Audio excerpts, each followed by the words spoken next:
Assalamualaikum warahmatullahi wabarakatuh. Waalaikumsalam warahmatullahi wabarakatuh. Bismillahirrahmanirrahim. Alhamdulillahi rabbil alamin. Wassalatu wassalamu ala ashrafil anbiya'i wal mursalin, imamil muttaqin, sayyidil ghurril muhajjalin, sayyidina wa maulana Muhammadin wa ala alihi wa ashabihil mujahidin at-tahirin limin rahimakumullah. Kejadian dan keberadaan kita dalam kehidupan di dunia ini merupakan kejadian dan keberadaan yang terima jadi atau terima beres. Artinya tidak seorang pun di antara kita yang dahulunya pernah mesen untuk punya potongan seperti yang sekarang ini, punya warna kulit seperti yang sekarang ini, punya bahasa seperti yang sekarang ini. Seluruhnya kita terima jadi. Oleh karena kita terima jadi, maka Allah tidak menilai manusia dari rupa dan potongannya, tidak juga dari harta bendanya. Bersabda Nabi kita, "Innallaha la yanzuru ila suwarikum wa amwalikum, walakin yanzuru ila qulubikum wa a'malikum." Sesungguhnya Allah Subhanahu wa ta'ala tidak melihat potonganmu, tidak melihat harta bendamu, tetapi yang dilihat dan dinilai oleh Allah Subhanahu wa ta'ala tidak lain adalah hati dan amal perbuatanmu. Kenapa rupa paras yang cantik tidak dijadikan penilaian utama oleh agama? Pertama, karena yang namanya cantik adalah relatif, tergantung siapa yang memandang. Yang menurut saya cantik, menurut saudara belum tentu cantik. Dan yang menurut saudara cantik, menurut saya mungkin jelek, enggak ketulungan. Oleh karenanya, di kalangan para ahli cinta ada perbedaan pendapat. Sebenarnya cantik yang bikin orang jatuh cinta, atau cinta yang menyebabkan orang jadi cantik.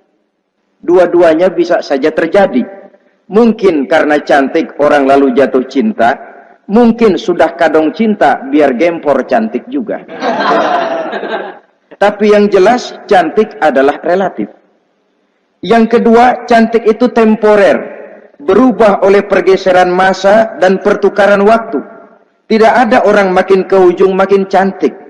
Sekarang dia sedang sweet 17-an, umur 17-an, of course cantik bukan alang kepala.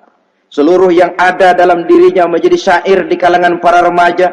Rambutnya katanya ikal berderai, pipinya bakpao dilayang, lalu janggutnya katanya macam lebah bergantung, alisnya macam semut beriring. Kalau dia senyum orang pada lemes. Itu sekarang 2, 30, 40 tahun yang akan datang, kalau dia senyum mungkin orang lari semua. Cantik itu temporer. Dan yang ketiga, di atas langit masih ada langit lagi. Di atas yang kita anggap cantik, rupanya masih ada yang lebih cantik lagi. Oleh karena itu, penilaian inti dari agama bukan soal potongan, bukan soal harta benda, tapi hati dan amal perbuatan. Alangkah lebih idealnya lagi kalau hati yang baik dan perbuatan yang baik berada pada rupa yang elok juga. Inilah yang dinamakan kecantikan zahir dan batin. Dan ini yang dimiliki oleh Nabi Allah Yusuf alaihi salam yang akan kita bicarakan pada pertemuan kita kali ini. Pantas kalau pada saat kita berdiri di muka cermin, disunahkan kita membaca doa seperti yang diajarkan Nabi, Allahumma kama hassanta khalqi fahassin khuluqi. Ya Allah, sebagaimana telah engkau baguskan rupaku, baguskan juga kiranya akhlak dan budi pekertiku. Supaya kecantikan zahir diiringi dengan kecantikan batin. So apa gunanya zahir yang cantik kalau batinnya berbahaya?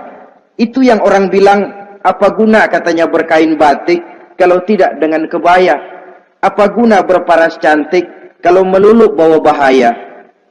Saudara-saudara yang saya hormati, Nabi Yusuf alaihi salam diberikan oleh Allah ketampanan zahir dan batin.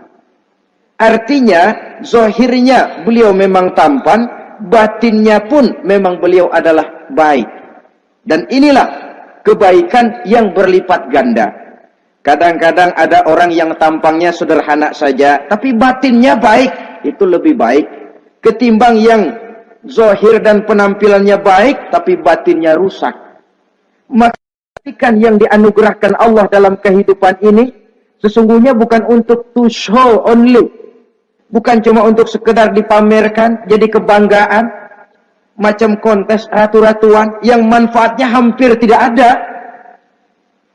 Kecantikan untuk disyukuri, kecantikan untuk digunakan kepada hal-hal yang bermanfaat sesuai dengan perintah dari yang memberikan kecantikan itu. Saudara-saudara yang saya hormati, Nabi Yusuf alaihi salam seorang nabi yang oleh Allah diberikan kecantikan zahir dan juga kecantikan batin. Beliau adalah putra dari Nabi Yakub, dari Nabi Ishak, dan dari Nabi Ibrahim alaihi salam. Artinya, ayah beliau bernama Nabi Yakub, kakeknya adalah Nabi Ishak, dan datuknya adalah Nabi Ibrahim alaihi salam. Ia bersaudara sebanyak 11 orang. Dari orang saudaranya ini hanya satu yang seibu sebapak, yaitu Benyamin. Sedangkan yang lain adalah saudara dari lain ibu. Nah, sejak kecil Nabi Yusuf ini sudah memperlihatkan tanda-tanda bahwa di kelak kemudian hari dia akan tumbuh menjadi seorang besar. Sebab itu wajar kalau ayahnya memberikan perlakuan yang agak istimewa kepada Nabi Yusuf. Dan ini tentu memancing sifat iri dari saudara-saudaranya yang lain. Apalagi pada satu malam Nabi Yusuf di kala remaja itu pernah mimpi. Mimpi ini beliau ceritakan kepada ayahnya. Kata beliau, "Ya abati, inni ra'aitu ahada asyara kawkaba wasyamsa wal qamara ra'aituhum li sajidin." Jadi satu hari Nabi Yusuf cerita kepada ayahnya, "Ayah, saya mimpi." Mimpi apa Yusuf? "Saya melihat dalam tidur saya ada 11 bintang, lalu matahari dan bulan. Saya lihat seluruhnya sujud kepada saya." Ayahnya mendengar mimpi ini, mengerti takwil. Lalu pesan kepada Nabi Yusuf, "Yusuf, mimpi ini jangan kau ceritakan kepada saudara-saudaramu. Mereka sudah punya pandangan yang tidak baik kepada dirimu. Kalau ini kau ceritakan, mungkin akan membahayakan bagi dirimu." Sebab rupanya saudara-saudaranya yang lain ini iri hati kepada Nabi Yusuf yang memiliki keistimewaan dan mendapat perhatian istimewa juga dari orang tuanya. Saudara, kita tahu ini sesuatu yang wajar dalam kehidupan. Pepatah bilang, likulli zi ni'matin mahsudun.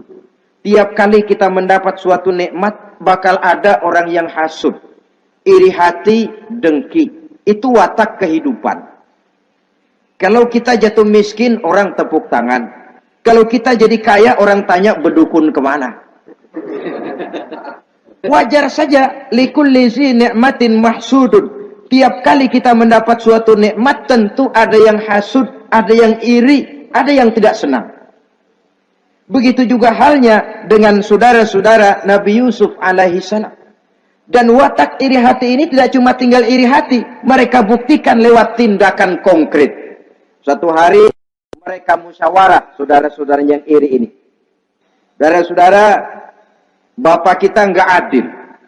Masa Yusuf mendapat perlakuan istimewa? Wa nahnu usbah, sedangkan kita ini golongan yang lebih besar. Dari 12 orang anaknya, masa cuma satu Yusuf yang mendapat perlakuan lebih istimewa? Kita ini yang 11 dianggap angin apa? Nggak adil abah kita ini. Iya, tapi caranya bagaimana? Apa kita omelin bapak? Jangan. Habis Yusuf singkirin. Kalau Yusuf nggak ada, kan anaknya tinggal kita. Praktis perhatiannya seluruhnya akan tercurah kepada kita. Nah, saya ingatkan bahwa hasud sering mendorong orang untuk melakukan segala macam cara. Artinya, Orang itu kalau sudah dibakar sifat dengki, iri hati, dia rela melakukan apa saja. Pertama, agar nikmat yang ada pada diri orang lain hilang. Yang kedua, supaya nikmat itu pindah kepada dirinya. Andai kata tidak pindah kepada dirinya, ya hilang sajalah. Jangan orang lain yang dapat nikmat. Ini watak hasud. Ingin nikmat orang lain pindah kepada dirinya, atau hilang walaupun tidak pindah kepada dirinya, tapi yang bersangkutan tidak lagi mendapat nikmat. Untuk itu, segala macam cara akan dilaksanakan. Ini dicontohkan dari usaha yang dilaksanakan oleh saudara-saudara Nabi Yusuf alaihissalam. Oke, setuju. Kita singkirkan Yusuf. Tapi caranya bagaimana? Gampang. Bunuh saja. Kalau bunuh sih, rasa-rasanya tidak sampai hati membunuh Yusuf. Lalu bagaimana? Kita kucilkan saja dia. Kita asingkan dari sini, kita buang jauh-jauh, supaya dia tidak ada lagi kelihatan dalam pandangan Abah.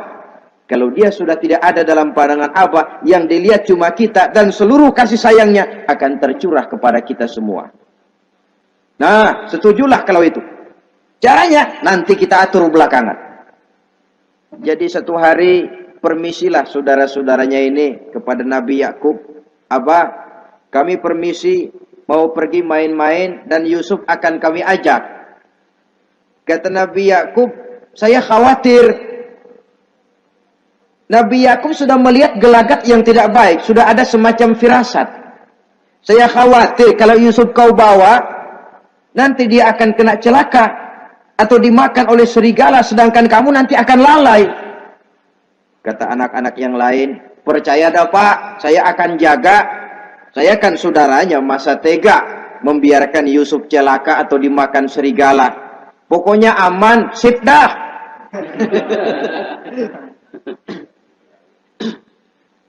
Akhirnya Nabi Yakub mengizinkan. Pergilah 12 bersaudara ini pergi bermain-main. Mula-mula berkejar-kejaran, Yusuf ikut main kejar-kejaran. Lantas buka baju, Yusuf ikut buka baju.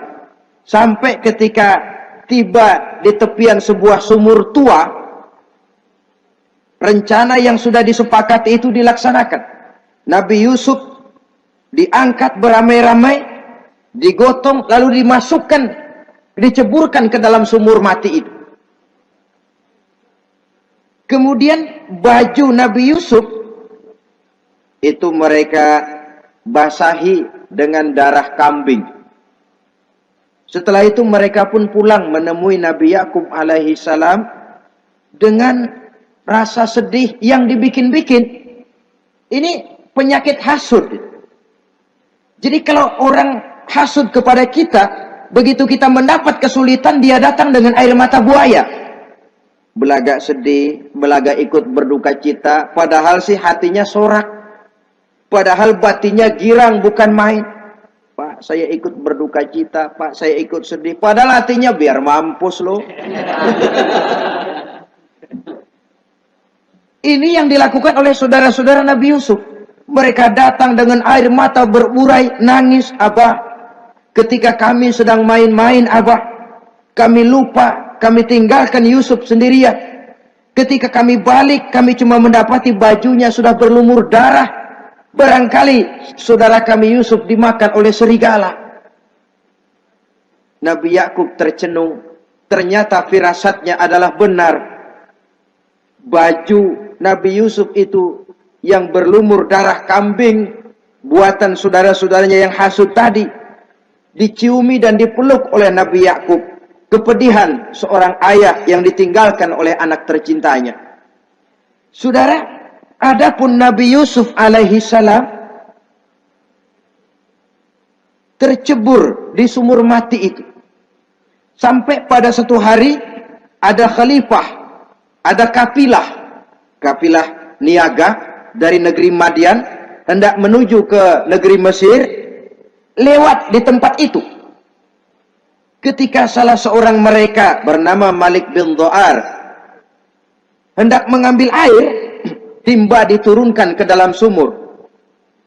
Begitu diangkat, ini air kok berat amat. Makin diangkat, makin berat. Sampai di atas, bukan air, orang isinya. Ada orang di ember. Dia lihat rupanya sangat tampan, elok, cantik. Ini barangkali anak bangsawan ini. Parasnya begini cantik, begini tampan. Ini kalau dijual di Mesir nanti tentu harganya mahal nih. Order nih. Objek. Maka dibawalah Yusuf ini ke negeri Mesir. Setibanya di sana, diperjualbelikan sebagai budak belian.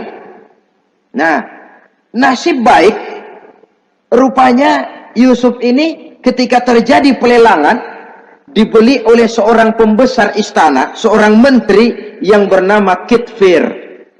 Kitfir melihat, ini cantik anak remaja ini. Tampangnya elok, parasnya indah, kelihatannya budi pekertinya pun halus. Kita ambil saja ini, kata Kitfir kepada istrinya Zulaikha. Kita angkat dia jadi anak, siapa tahu nanti dia memberikan manfaat yang besar bagi kita. Baiklah, baiklah. Dan sejak saat itu, Yusuf dipelihara di rumah Kitfir dalam istana yang tinggal bersama istrinya Zulaikha.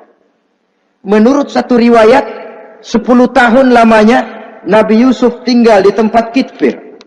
Dan selama 10 tahun itu tentu terjadi perkembangan baik jasmaninya maupun rohaninya. Dari anak-anak ia berubah menjadi remaja, lalu meningkat ke arah dewasa. Makin matang kedewasaannya, makin tampan dan elok parasnya, makin cantik budi pekertinya, ditempa oleh watak kenabian yang disiapkan oleh Allah Subhanahu wa ta'ala. Sehingga tidak heran ketampanan Nabi Yusuf ini lalu jadi buah bibir di kalangan istana. Tidak cuma anak perempuan bangsawan, tidak cuma istri para penguasa, sampai kepada kelompok orang awam selalu berandai-andai, kalau saja andai kata umpama saya bisa berdampingan dengan Yusuf, kalau saja. Kata-kata kalau saja ini keluar dari perempuan-perempuan yang melihat Yusuf alaihissalam.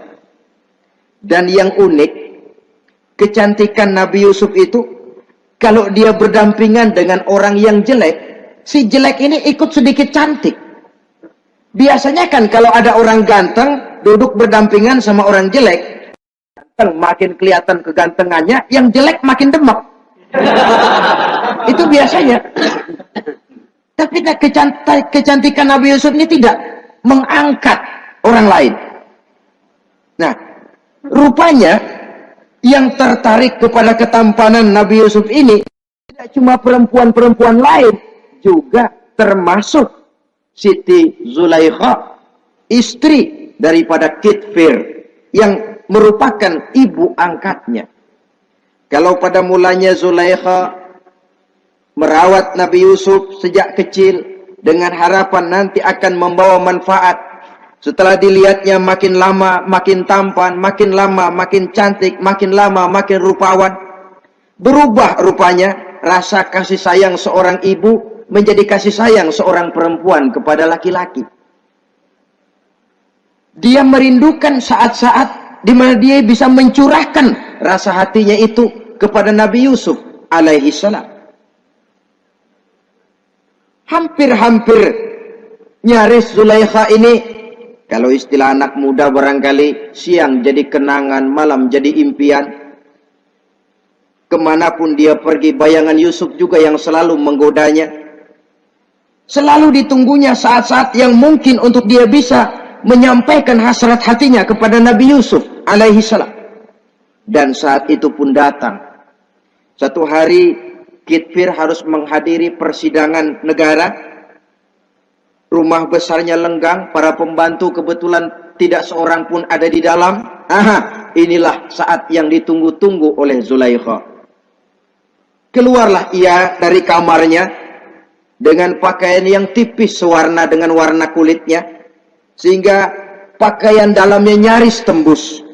Dengan langkah yang diatur sedemikian rupa, memancing rangsangan, ia datang menghampiri Yusuf alaihi salam.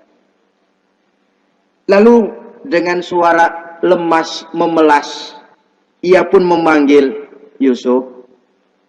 Ada apa tuanku? Sini yang. Kalau bahasa kita. Melihat mendengar suaranya yang lain dari hari-hari biasa.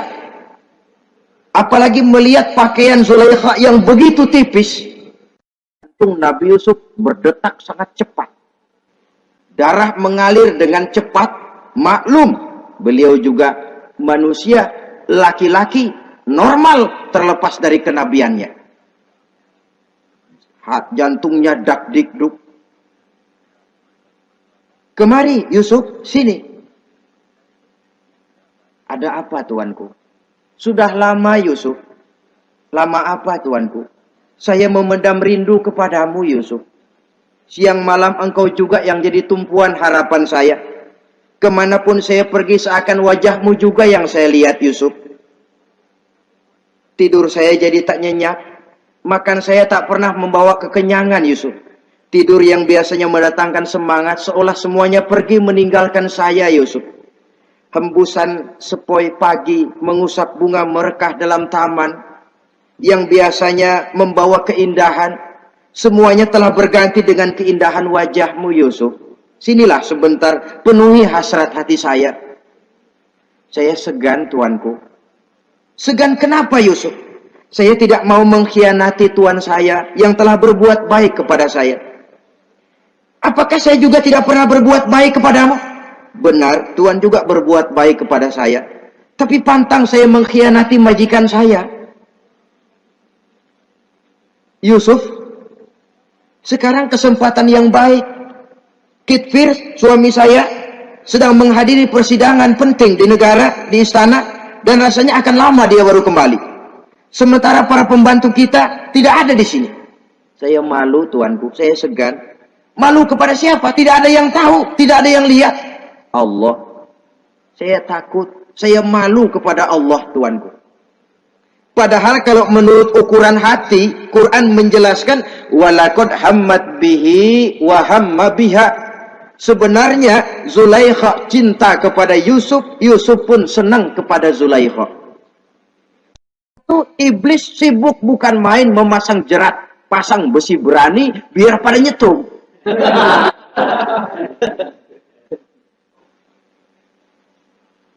Zulaikha senang Yusuf. Yusuf sebenarnya pun secara manusiawi menyenangi Zulaikha. Walaula an ra'a burhana rabbih. Tapi Yusuf ketika itu melihat larangan Allah, peringatan Allah. Seolah-olah dia lihat Allah mengatakan, Yusuf, ini letter S. Dilarang parkir di sini. Menurut satu riwayat, Nabi Yusuf melihat ayahnya, Nabi Yakub, melambai-lambaikan tangan menyetok. Seolah-olah melarang dia meneruskan langkahnya. Riwayat lain menjelaskan, seolah-olah Nabi Yusuf dibisiki oleh malaikat Jibril. Yusuf, kalau kamu kalah sekarang, kamu sama saja gajah kemasukan semut di kupingnya terus mati. Tapi kalau kamu menang, kamu adalah gajah yang tidak terkalahkan. Ada semut mati oleh, ada gajah mati oleh semut. Alangkah memalukan. Binatang yang begitu besar jatuh hanya oleh binatang yang begitu kecil. Artinya apa? Kau akan jadi orang besar Yusuf. Apakah harus gagal dan jatuh cuma karena bujuk rayu seorang perempuan macam ini? Satu riwayat menjelaskan semacam itu. Sehingga mantap Yusuf, maaf tuanku, saya malu kepada manusia. Saya malu kepada majikan, tapi saya lebih malu lagi kepada Allah. Saat ini majikan tidak tahu, orang seorang pun tidak ada yang lihat, tapi Allah pasti lihat. Itu yang saya malu. Ah Yusuf, jangan sok kalem. Mumpung situasi mengizinkan, mubazir nih. Zulaikha pun berangkat pergi ke tempat pembaringan, ke tempat tidur. Lalu dengan pose yang merangsang, aduhai, melambai-lambaikan tangannya, hai talak, Yusuf sini, Yusuf kemari. Nabi Yusuf dipelihara oleh Allah. Ketika Nabi Yusuf tetap menampakkan keengganannya, Zulaikha jadi berang. Ya namanya istri pembesar ditolak oleh anak muda yang menurut penilaian dia nggak ada apa-apanya. Lu kan kecemplung di sumur, gua pungutin. Cuma sekedar segini aja nggak mau nurutin, kebangetan amat. Bukan Zulaikha kalau nggak nekat. Dia bangun dari pembaringannya, gemes, dia hampiri Yusuf. Kalau cara kita diunyeng Yusuf itu. Dipaksa Nabi Yusuf berlari ke arah pintu, ditarik bajunya dari belakang oleh Zulaikha, sobek belakang bajunya ini. Begitu baju sobek, pintu terbuka, Kitfir suami Zulaikha datang. Orang Arab bilang yumsak mablul, ketangkep basah. Ketangkep basah. Merah pada muka Zulaikha. Sementara Kitfir pun matanya merah. Tapi Nabi Yusuf tenang-tenang saja. Ya wong nggak salah. Tenang-tenang saja Nabi Yusuf. Bukan tenang karena pengalaman. Tenang karena memang tidak berbuat yang negatif. Kadang-kadang ada juga yang tenang tapi pengalaman. Oh, buaya itu.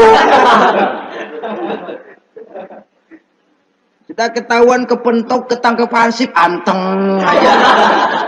Itu bukan nggak salah, badak. Nabi Yusuf tenang karena memang tidak berbuat salah apapun. Nabi Yusuf tenang karena yakin dirinya benar. Sehingga mantap menghadapi kedatangan Kitfir yang sangat tiba-tiba itu. Adapun Zulaikha ketika melihat suaminya berdiri di muka pintu, cepat-cepat dia berubah siasat. Inilah salah satu kelihayan makhluk bernama perempuan. Dia pandai bersalin rupa, dia pandai bermain minyak di atas air. Melihat suaminya datang, roman mukanya pun menjadi sedih, air mata berurai membasahi pipi. Papa, katanya. Apa balasan bagi orang yang mau menistakan istri papa? Maksudmu apa, Zulaikha? Yusuf gile. Dia mencari kesempatan dalam kesempitan. Dia mau menodai kehormatan saya. Dia hendak memperkosa saya. Kata Nabi Yusuf, bukan saya, Tuan. Saya enggak. Yang benar Yusuf, enggak. Zulaikha yang memaksa saya. Betul Zulaikha, tidak. Yusuf yang memaksa saya. Sampai akhirnya salah seorang dari isi rumah itu memberikan jalan keluar. Tuan Kitfir, begini saja. Sulit memang untuk dilacak kebenarannya. Cuma periksa saja baju Yusuf. Kalau bajunya sobek di belakang, Yusuf benar, Zulaikha salah. Kalau baju Yusuf sobeknya di depan, Zulaikha yang benar, Yusuf yang salah. Nah, apa artinya itu? Kalau bajunya sobek di belakang kan artinya Yusuf kabur, ditarik dari belakang. Tapi kalau bajunya sobek di depan, itu artinya Zulaikha nyakar-nyakarin baju Yusuf dari depan. Lihat saja, pokoknya kalau bajunya sobek di belakang, Yusuf benar, Zulaikha salah. Kalau baju Yusuf sobek di depan, Yusuf salah, Zulaikha benar.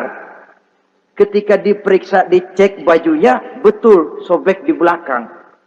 Artinya Yusuf benar, Zulaikha yang salah. Kata Kitfir, Zulaikha, jelas sudah bagaimana kejadian yang sebenarnya. Oleh karena itu, bertaubatlah kamu kepada Allah. Dan kau Yusuf, jangan ceritakan peristiwa aib ini kepada siapapun. Untuk menjaga nama baik kita bersama. Baik Tuan. Saudara-saudara kaum muslimin yang saya hormati. Tapi ya bagaimana? Serapi-rapinya menyimpan barang busuk, toh akhirnya tercium juga. Gosip ini akhirnya tersiar di mana-mana, terutama di kalangan para pembesar. Sehingga kalau kumpul para istri pejabat, Zulaikha jadi bahan gunjingan. Kan main bini menteri demen sama budaknya. Nggak salah apa tuh? Jadi bahan ejekan. Ya sebab tentu ukuran mereka yang belum pernah ngelihat Yusuf, kalau duren ketemu duren dong. Masa duren ketemu ketimun ya bonyok. Artinya nggak seimbang. Masa istri bangsawan tergila-gila sama anak angkatnya, sama budak beliannya, nggak masuk rasio itu. Zulaikha dengar berita macam itu. Sampai dalam hatinya, pantas saja kamu ngenyek saya, kamu meremehkan saya, karena kamu belum pernah lihat potongan Yusuf bagaimana. Akhirnya, dalam hati Siti Zulaikha ini timbul semacam dendam. Suatu saat, gua kerjain loh. Caranya gimana? Satu hari, para istri bangsawan ini diundang ke tempat Siti Zulaikha. Duduk di satu ruangan luas. Setelah duduk, dihidangkan makanan. Makanannya aneh. Cuma buah sama pisau. Ketika buah dan pisau sudah siap, satu orang satu, satu orang satu, satu orang satu. Ketika mereka sedang mengupas itu, Zulaikha berkata kepada Nabi Yusuf, Yusuf, kau jalan dari sini ke sana, melintas.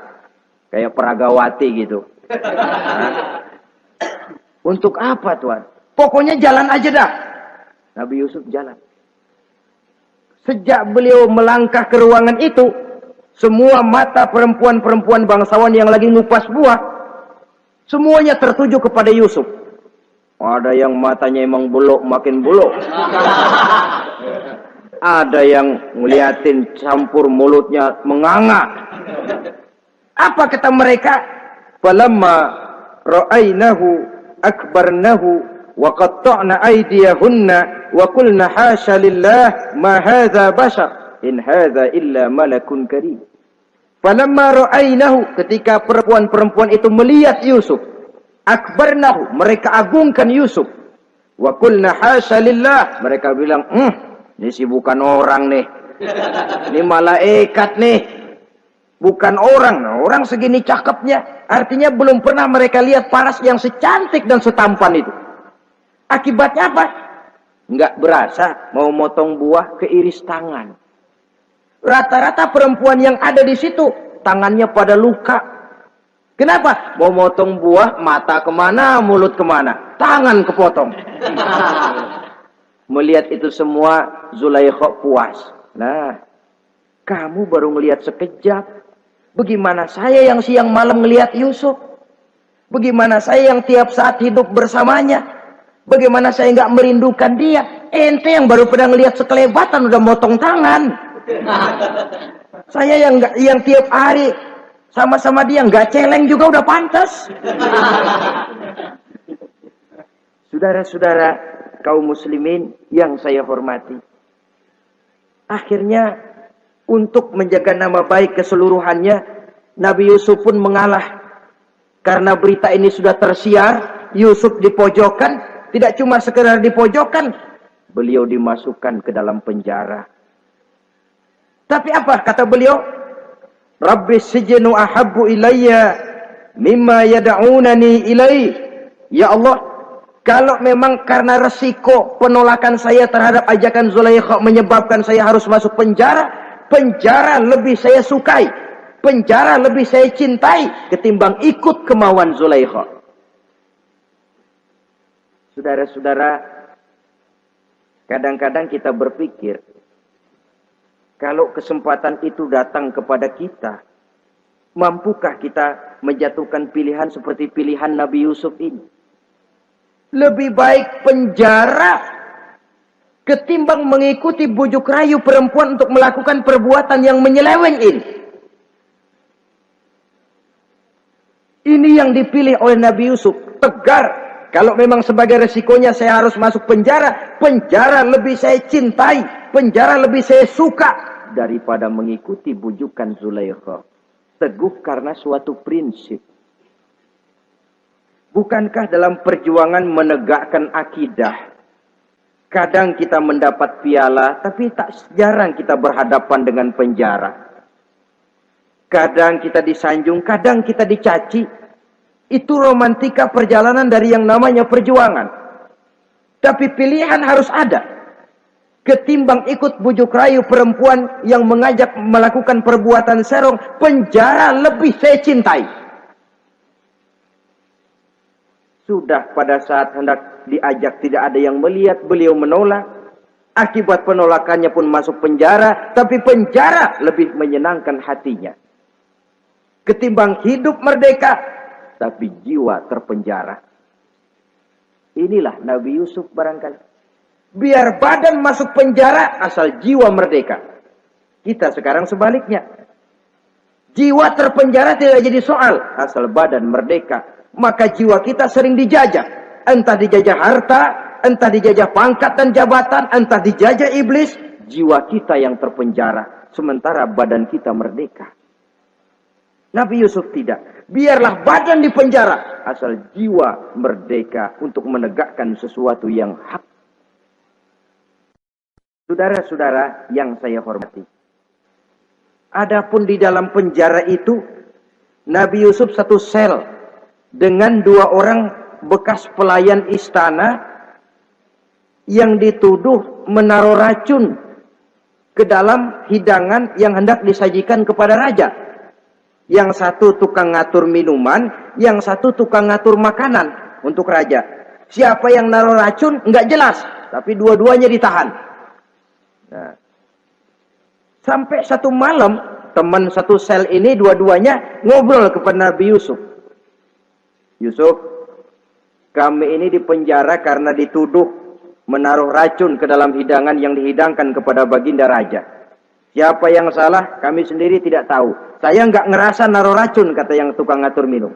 Saya juga enggak, kata yang tukang ngatur makan.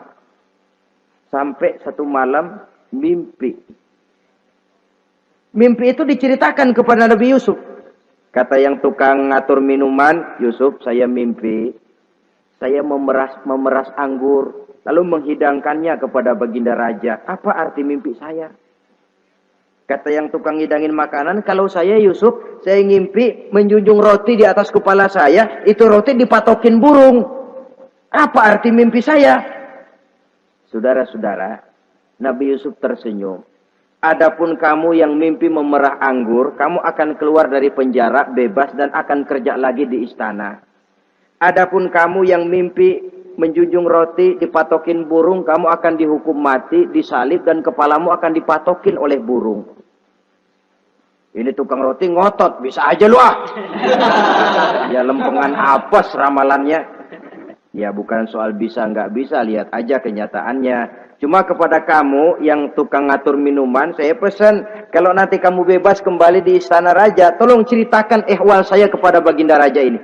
Saya mendekam di penjara ini tanpa berbuat salah apapun. Baik, insya Allah Yusuf. Dan ketika persidangan memutuskan, seperti tepat yang diramalkan Nabi Yusuf. Si tukang menghidangkan makanan dihukum mati, si tukang menghidangkan minuman kembali kerja di istana. Tapi begitu kerja, dia lupa sama pesan Nabi Yusuf. Itu biasanya watak orang memang begitu. Kalau dalam keadaan kepepet, macam-macam janjinya. Begitu keadaannya longgar, lupa sama janjinya. Sehingga ada pepatah katanya, nolongin anjing kejepit. Waktu kejepit, kaing-kaing minta ditulungin. Begitu darah ditulungin, yang nulungin bisa digigit. Saudara hadirin yang saya hormati, sampai bertahun-tahun Nabi Yusuf mendekam dalam penjara. Tapi itulah yang menambah kedewasaannya. Maka orang beriman ya, yang mantap nilai imannya, tempat tidak jadi soal.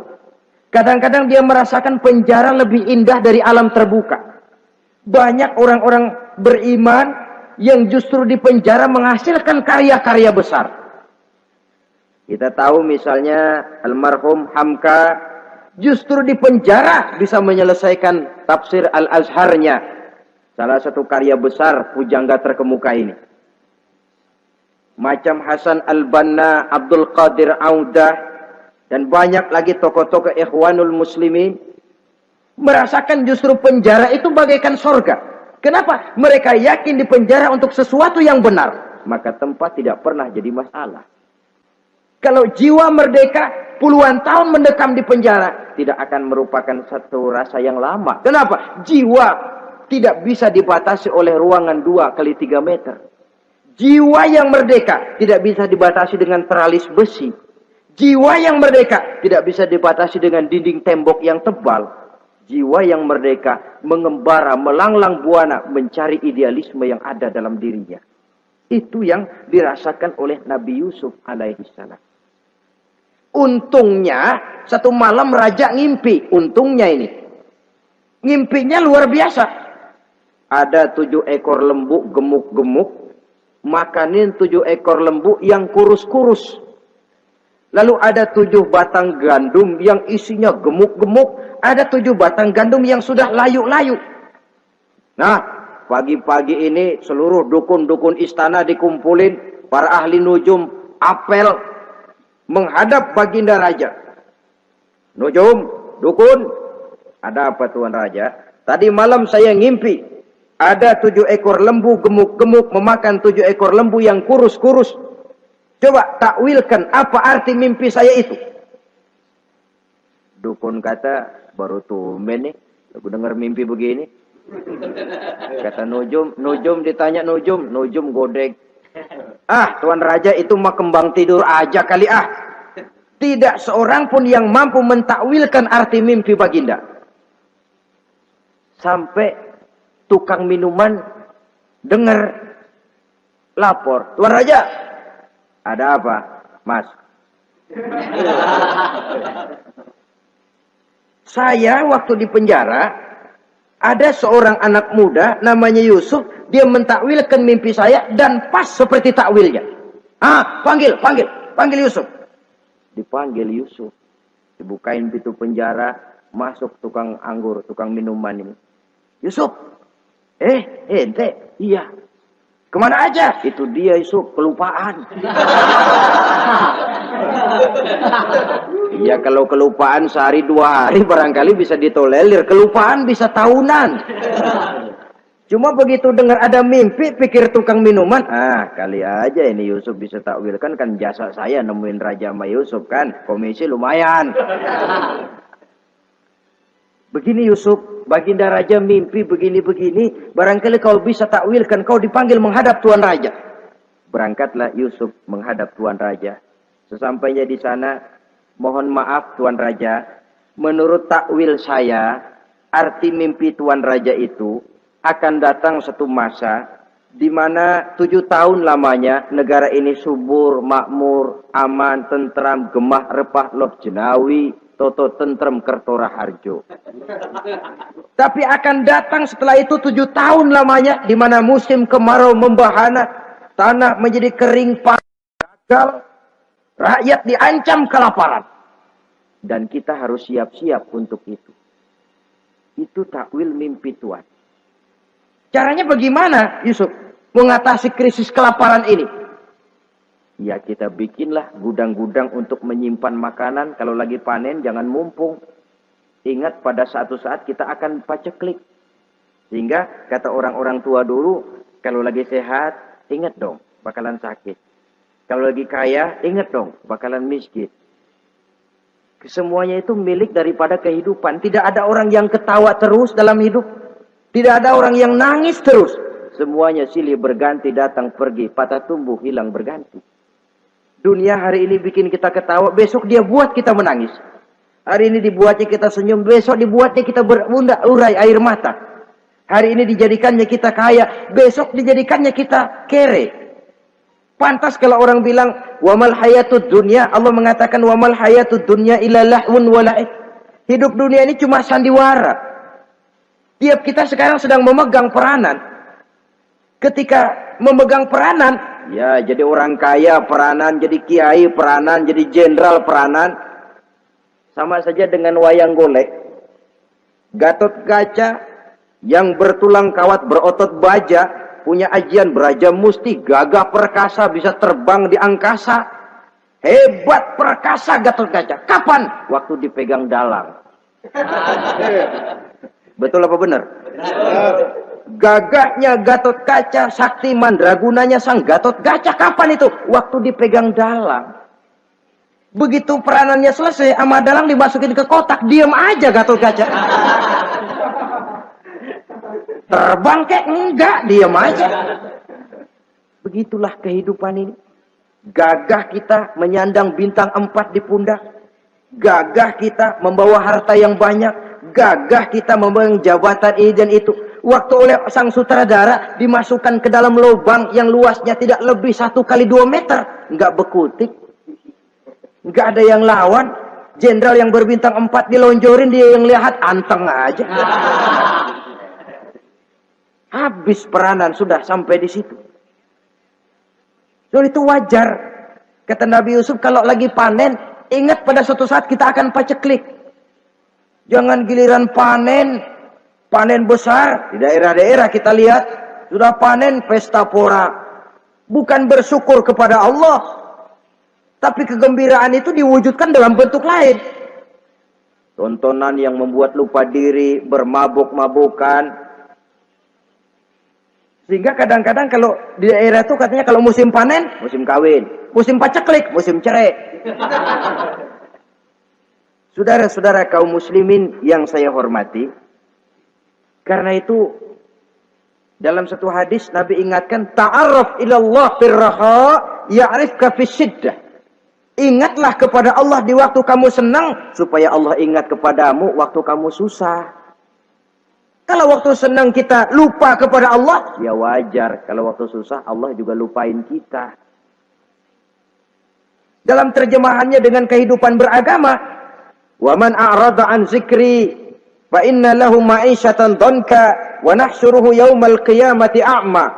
Siapa yang berpaling daripada peringatanku, kata Allah, aku akan berikan dia penghidupan dan kehidupan yang sempit. Sempit itu apa lalu tidak punya duit? Punya duit. Apa tidak punya harta? Banyak harta. Tapi banyaknya harta, tumpukan duit tidak membuat hatinya makin luas. Tidak membuat hidupnya makin lapang. Sempit, sempit, dan sempit. Itu azab. Yang paling celaka, wa nahsyuruhu yaumal qiyamati a'ma. Di akhirat kami kumpulkan dia bersama orang-orang buta. Allahu Akbar. Di padang mahsyar, dikala orang sibuk, pusing dengan urusan masing-masing, buta lagi. Yang nggak buta aja pusing. Mereka teriak-teriak, qala rabbi lima hasyartani a'ma wa qad kuntu basira. Ya Allah, kenapa kami buta padahal waktu di dunia kami melihat? Allah jawabnya enak aja. Kadzalika atatka ayatuna fanasitaha wa kadzalika al-yauma tunsa. Rasain dulu.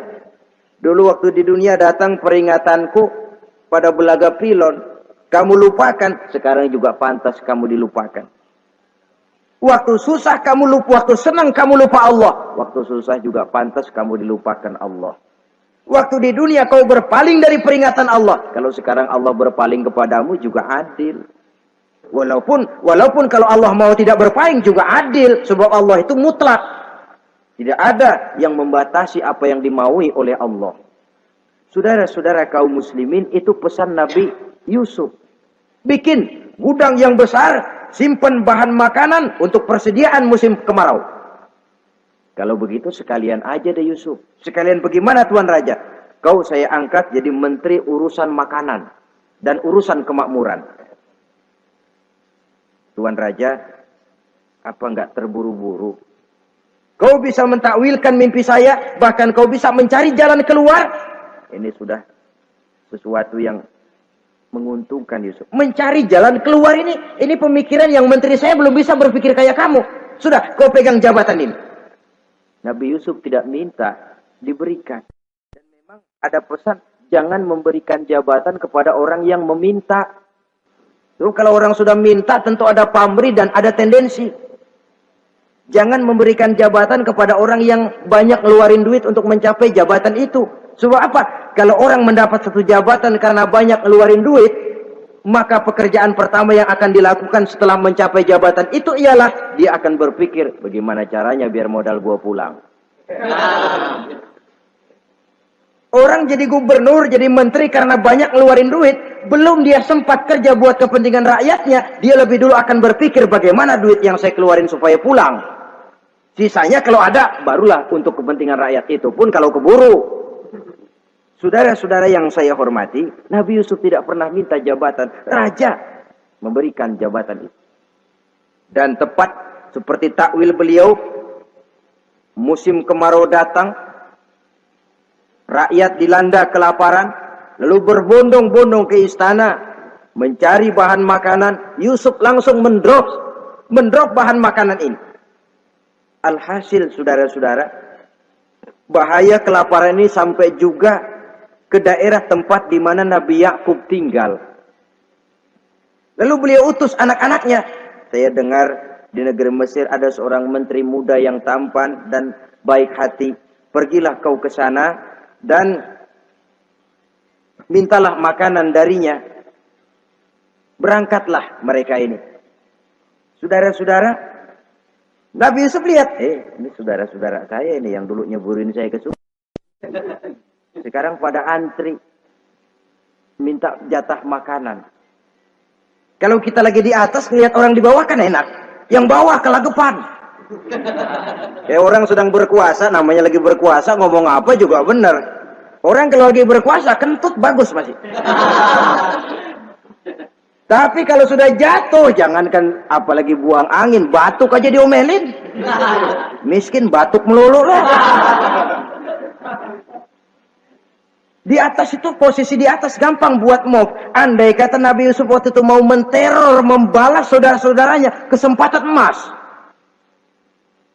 Tapi memang hatinya, hati yang mulia, jiwanya jiwa yang besar. Diberinya saudara-saudaranya itu makanan, tapi dia tidak memperkenalkan diri dan saudaranya pun tidak mengenali kalau itu Yusuf. Kalau kita kan yang enak, ingat nggak dulu saya diceburin ke sumur, sekarang gantian ya, ayo baris lo, gue ceburin atu-atu. Nabi Yusuf tidak, diberinya saudaranya makanan, lalu pesan, lain kali kalau kemari lagi mau mengambil makanan, saudaramu yang namanya Benyamin bawa ke sini. Tanpa dia saya nggak mau ngasih makanan lagi. Ya sudah, pulang saudara-saudaranya ini lapor kepada Nabi Yakub. Abah, itu menteri pesan kalau kamu yang mau ngambil makanan lagi Benyamin harus dibawa. Kalau nggak dibawa kami nggak akan dikasih makanan. Nabi Yakub curiga lagi. Dulu Yusuf hilang. Sekarang nih Benyamin ini saudara sekandung Nabi Yusuf. Kalau yang lain satu bapak lain ibu. Tapi dengan Benyamin ini satu ibu satu bapak. Ini Benyamin mau digituin lagi. Bagaimana? Pokoknya Pak, yang dulu-dulu kami udah tobat dah. Sekarang mah bener-bener banget dah nih. Biasanya sekali lancung ke ujian itu, seumur hidup orang nggak percaya. Sampai akhirnya Benyamin pun dibawa ke sana.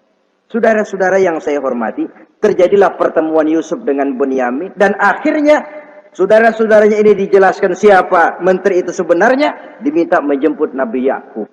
Bertemulah Nabi Yusuf dengan ayahnya Nabi Yakub alaihissalam. Adapun Kitfir sudah lama meninggal, Zulaikha pun sudah menjadi janda. Namun dalam jandanya dia tetap merindukan Yusuf siang dan malam. Didambakannya kapan saat pertemuan akan terjadi. Sampai ketika satu hari didengarnya Yusuf akan meninjau satu daerah, dia sudah diri paling depan. Ketika Yusuf lewat, dia nyindir dengan katanya, Maha suci Allah yang memuliakan orang yang takwa dan menghinakan orang yang berdosa. Merasa ada sindiran, Yusuf nengok. Zulaikha kan? Iya Yusuf. Kitfir bagaimana? Sudah meninggal. Lalu keperluanmu apa sekarang? Saya cuma memerlukan engkau Yusuf. Saudara-saudara, Nabi Yusuf akhirnya kawin dengan Zulaikha yang cantik, menawan. Dan rupanya setelah kawin itulah Nabi Yusuf baru tahu bahwa Kitfir ternyata tidak bisa berfungsi sebagai suami.